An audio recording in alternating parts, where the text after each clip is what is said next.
Monsieur Finot, merci de nous recevoir au Geneva Center for Security Policy. Le président Trump a décidé de mettre des sanctions économiques vis-à-vis de la Turquie sur différents produits suite à la confirmation de l'emprisonnement du pasteur américain.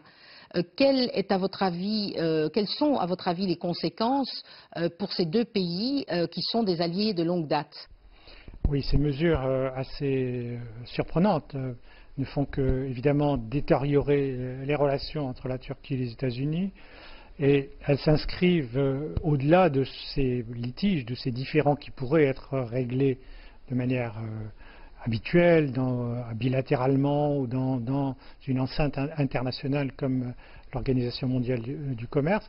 Elles s'inscrivent dans un contexte beaucoup plus large de conflits au Moyen-Orient, en particulier en Syrie, où la Turquie joue un rôle important, clé, compte tenu de sa détermination d'empêcher les Kurdes d'obtenir un statut dans le règlement final qui pourrait être gênant pour la Turquie compte tenu de son conflit interne avec les Kurdes en Turquie.